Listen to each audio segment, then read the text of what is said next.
Close your eyes for a moment and imagine you're 7 years old. But not today, not in the age of tablets and school buses. Go back 500 years. What would your childhood look like?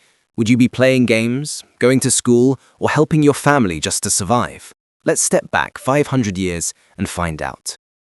For most children 500 years ago, life began in a small village or on a farm. Childhood wasn't a separate phase of play and exploration, it was woven into the work of survival. By the time you could walk steadily, you were helping fetch water, gather firewood, or watch over animals. By 7 or 8, you'd already be helping in the fields or taking care of younger siblings. School. For peasant families, it was almost unheard of. Your lessons came from your parents, neighbors, or maybe the village priest if you were lucky. And yet, there was still room for laughter. Children played with simple homemade toys, sticks carved into swords, balls made from rags, or games that mimicked the adult world they were preparing to join. But if you were born into a noble household, your childhood looked very different. You had warm clothes, better food, and perhaps even a tutor. Boys might be sent away at a young age to train as pages or squires, learning reading, writing, manners, music, and of course the art of combat. Girls were raised to manage households, learn needlework, and sometimes entered convent schools for a more formal education. Leisure was more plentiful: chess, hunting practice, even storytelling in great halls. But even for noble children, life carried enormous expectations. From an early age, you weren't just being raised, you were being prepared.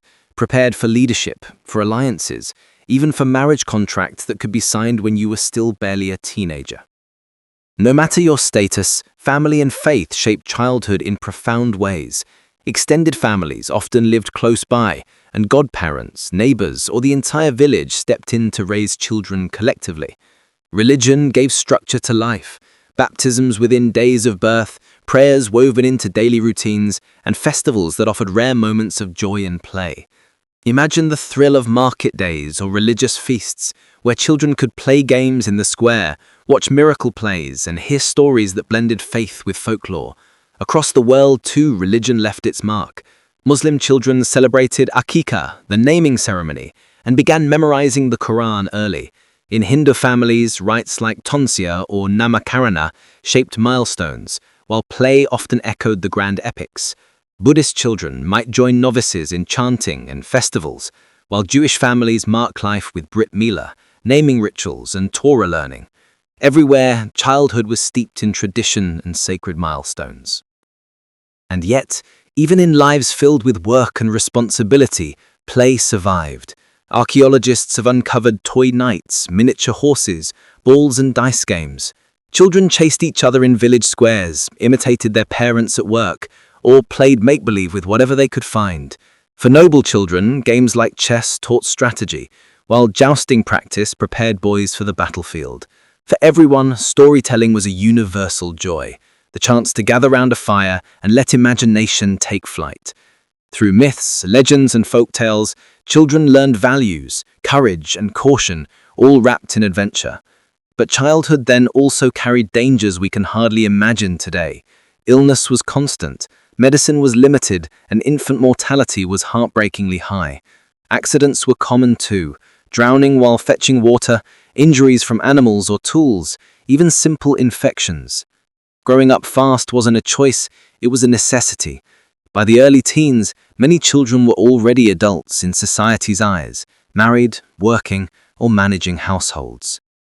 So what was childhood like 500 years ago? It was a blend of hard work and fleeting play, of faith and family, of danger and resilience. Children weren't shielded from the world, they were part of it, from their very first steps. And yet, across cultures and classes, one thing remained constant: the joy of play, the comfort of family, and the stories that gave life meaning. Childhood then wasn't easy, but it was full of moments that shaped the adults these children became. If you enjoyed traveling back in time with me, consider subscribing. It's the simplest way to stay connected as we keep exploring the past, the brain, and everything in between.